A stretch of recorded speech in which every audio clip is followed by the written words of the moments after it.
ಆಗಿದ್ದಾರೆ ಜಾಗಕ್ಕೆ ಕಳಿಸಿದೀವಲ್ಲ. ಕನಕಪುರ ಒಂದು ಕಳಿಸಿದೀವಿ, ಇಲ್ಲಿ ನೆಲಮಂಗಲ ಕುಣಿಗಲ್ ರೋಡ್ ಕಳಿಸಿದೀವಿ. ಶೀಘ್ರದಲ್ಲಿ ಏರ್ಪೋರ್ಟ್ ಅಥಾರಿಟಿ ಫಿಟ್ ಆಗಿ ಬರ್ತಾರೆ. ಇನ್ನೊಂದು ನೆಲಮಂಗಲ ಟು ಕುಣಿಗಲ್ ರೋಡ್. ಕನಕಪುರದಾಗ ಏನ್ ನೋಡಿದ್ರೆ ಓವರ್ಲ್ಯಾಪಿಂಗ್ ಇದಾವೆ, ಎರಡು ಒಂದೇ ಸೈಟ್ ಇದೆ. ಆಕ್ಚುಲಿ ಹಂಗೆ ಸ್ಟ್ರಿಕ್ಟ್ ಸೆನ್ಸ್ ನಾಗ ನೋಡಿದ್ರೆ ಎರಡು ಸೈಟ್ ಓವರ್ಲ್ಯಾಪಿಂಗ್ ಸೈಟ್ಸ್ ಇದಾವೆ, ಎರಡು ಸೈಟ್ ಇದಾವೆ. ಎರಡು ಕಡೆ ಸುಮಾರು 4,000 ಇಂತ ಜಾಸ್ತಿ ಲ್ಯಾಂಡ್ ಇರಬಾರ್ದು.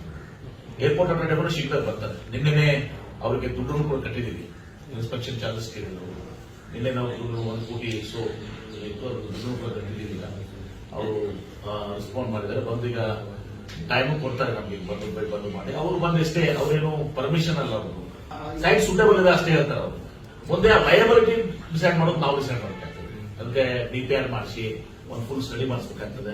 ಹೀಗಾಗಿ ಐಟೆಕ್ ಇದ್ದಾರೆ, ಬಟ್ ಅದಕ್ಕಿಂತ ಹೆಚ್ಚಿಗೆ ನಾವು ಸ್ವಲ್ಪ ಹೆಚ್ಚಿನ ಒಂದು ಲೈಕ್ BCGನೋ KPMGನೋ ಆನ್ಸ್ಟರ್ನ್ ಲ್ಯಾಂಡು ಇಂಥ ಯಾವುದೋ ಒಂದು ಏಜೆನ್ಸಿಗೆ ಸಹ ನಾವು ಇಂಟ್ರೆಸ್ಟ್ ಮಾಡಬೇಕಾಗ್ತದೆ. ಅವ್ರಿಗೂ ಈಗ ನಿನ್ನೆ ದುಡ್ಡು ಕಟ್ಟಿದ್ದೀವಿ, ಅವ್ರು ರೆಸ್ಪಾಂಡ್ ಮಾಡಿದ್ದಾರೆ, ದುಡ್ಡು ಕಟ್ಟಕ್ಕೆ.